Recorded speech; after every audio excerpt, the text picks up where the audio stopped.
命運人生只係一趟旅程，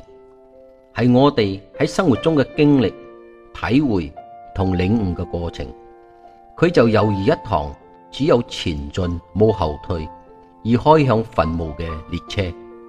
所以喺我哋嘅生活中出現嘅一切，最終我哋都無法佔有，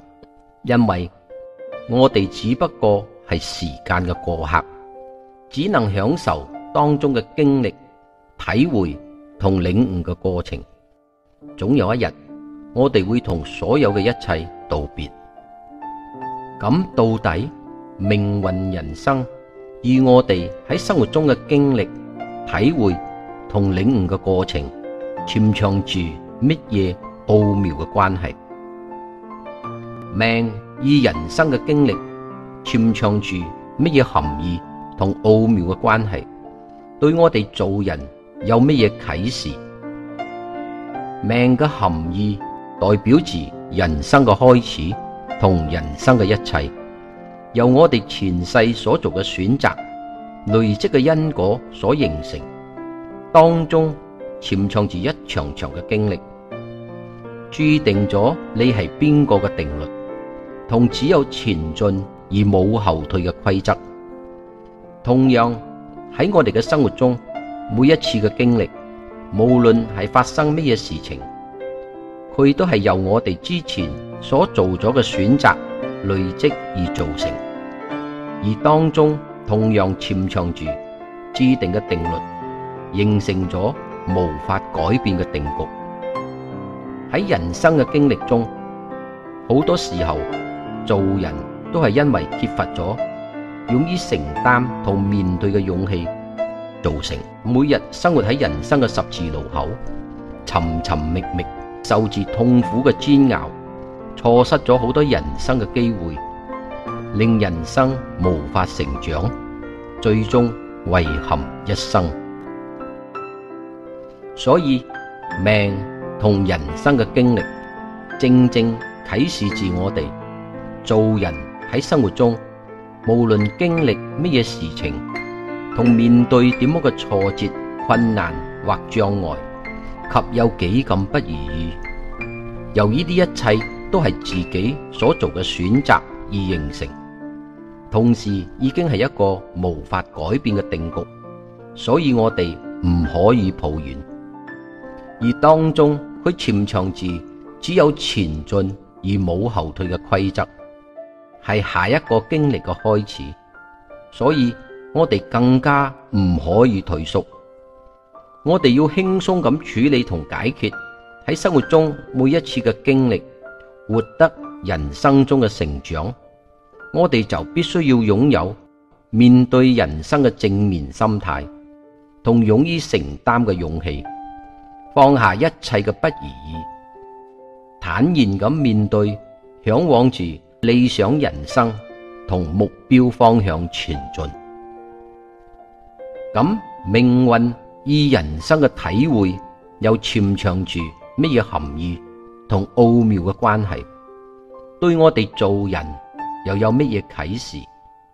所謂命運，命運一命就二運，運排喺大二，而二號喺我哋嘅生活中代表住兩面，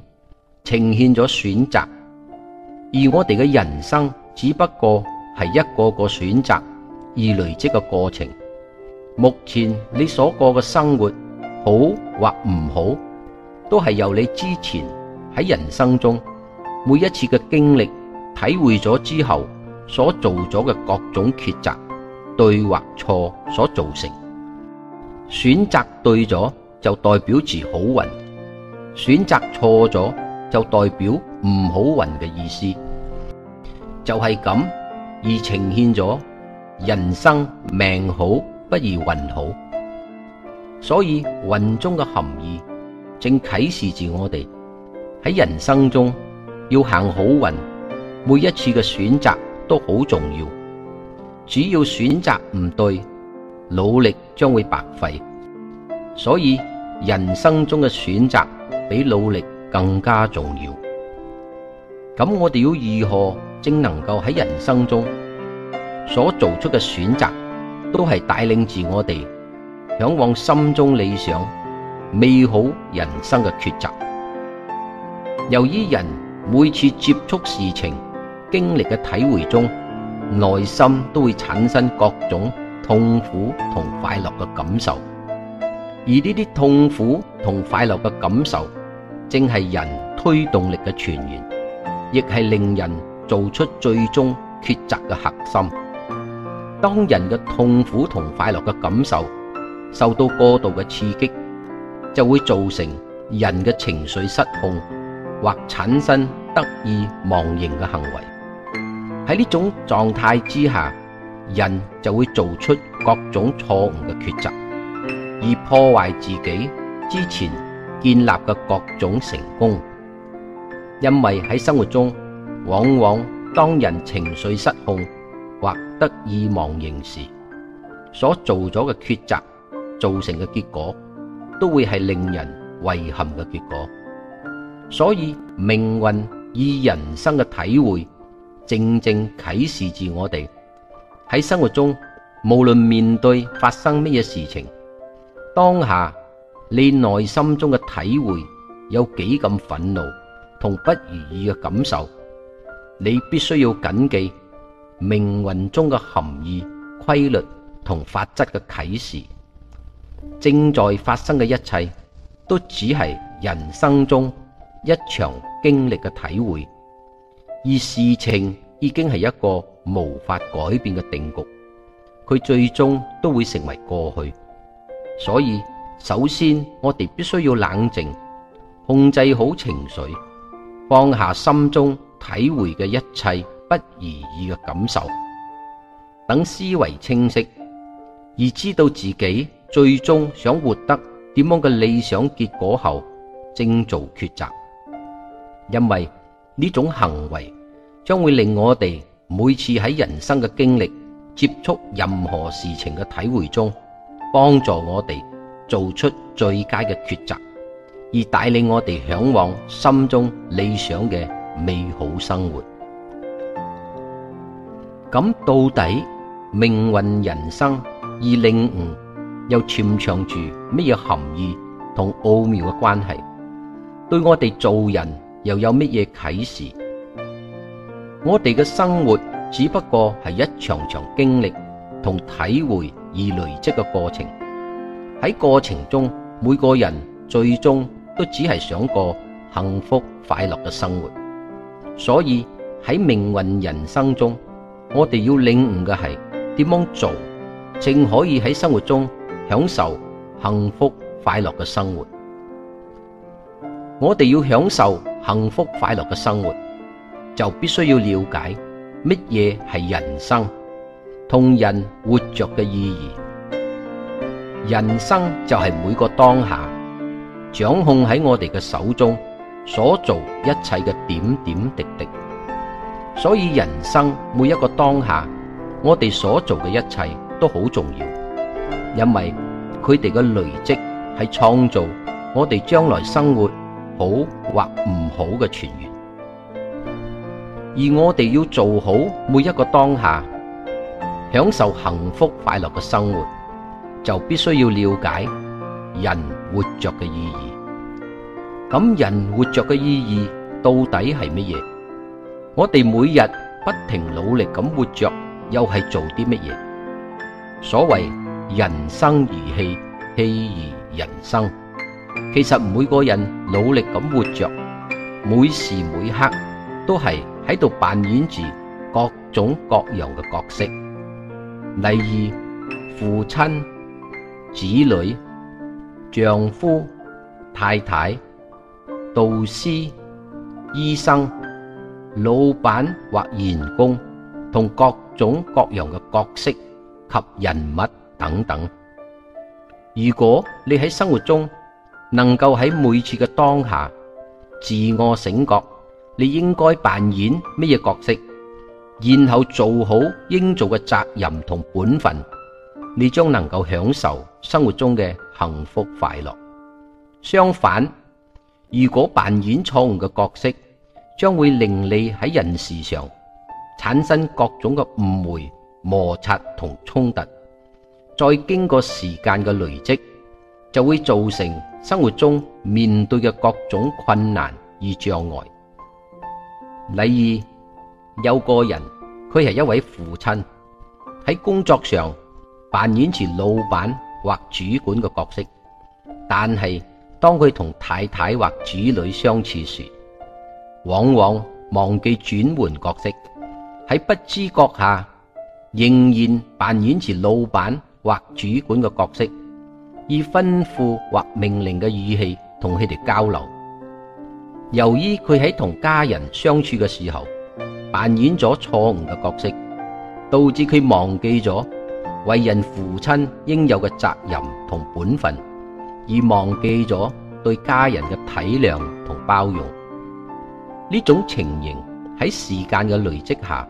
就係引起生活中各種嘅誤會、摩擦同衝突嘅泉源。同時做人如果長期累積處於呢種不如意嘅人生，將會心力交瘁，導致生活被困喺各種嘅痛苦同憂愁嘅煎熬及不如意嘅人生之中。所以喺命運人生中，領悟嘅意義正正啟示住我哋喺生活中每時每刻，人人都喺度演戲。人生只係一場場演戲嘅過程，演戲就全靠演技，而要演好做人每次當下扮演嘅角色，就必須認清每個當下嘅角色同做好應做嘅責任同本分。如果要做好每個當下應做嘅責任同本分，喺過程中無論面對咩人，當下發生咗幾咁不如意嘅事情，你都唔可以太過於認真同執着，因為做人處事如果太過於認真同執着，人嘅情緒將會受到過度嘅刺激，而導致情緒失控，造成喺不知覺下令你無法扮演好當下嘅角色。所以你要享受幸福快樂嘅生活，就必須要領悟人生如戲，全靠演技。戲如人生，何必認真嘅做人法則？因為好多時候，我哋喺生活中嘅各種誤會、摩擦同衝突，都係因為未能扮演好當下嘅角色而引起。所以只要我哋能夠喺生活中每一個當下，無論面對咩人同發生咩事情，當下嘅你有幾咁憤怒、憂愁或各種不如意嘅感受，只要你能夠執行人生如戲，全靠演技，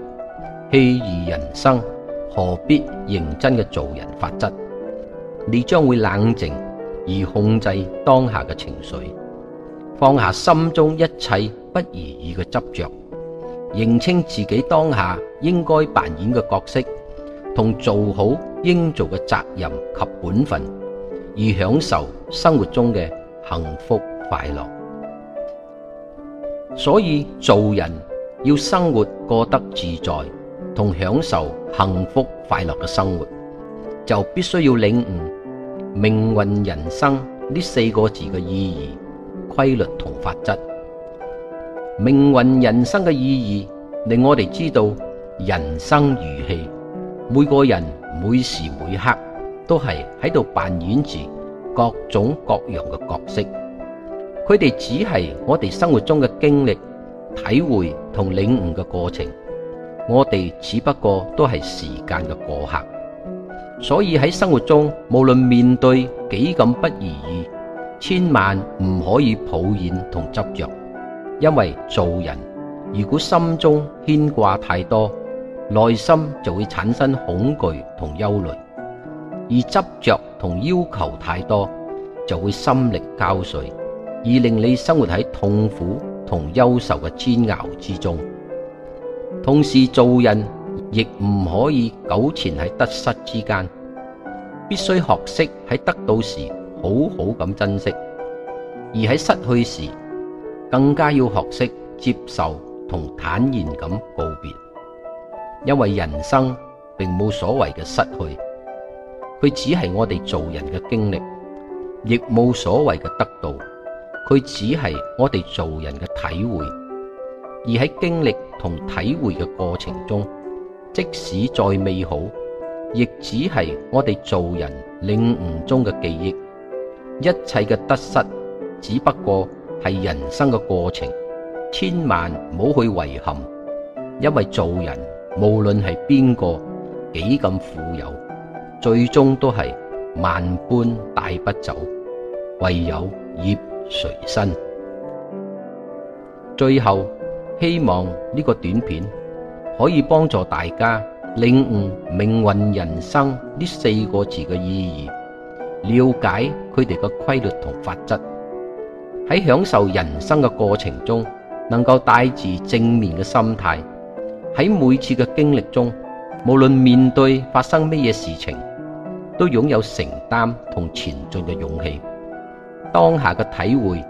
內心中有幾咁憤怒同不如意嘅感受，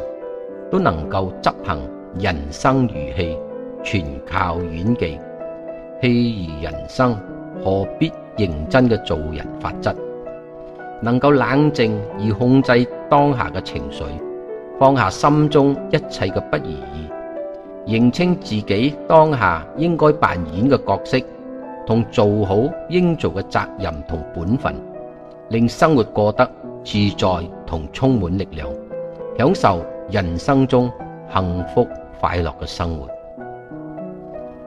以上嘅道理聽落好似好簡單，亦俾人感覺好容易就能夠做到。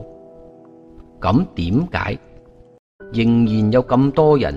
生活喺痛苦同憂愁之中？同時更有些人已經理解咗好多人生嘅大道理，但係內心仍然有好多放唔低嘅牽掛同各種負面嘅信念，人生仍然不如意。到底問題出喺邊度？下一集將會同大家分享點解人生掌控喺自己嘅手中，而生活會過得不如意。到底問題出喺邊度？命運人生喺組成嘅過程中，同五行元素又潛藏住乜嘢奧妙嘅關係？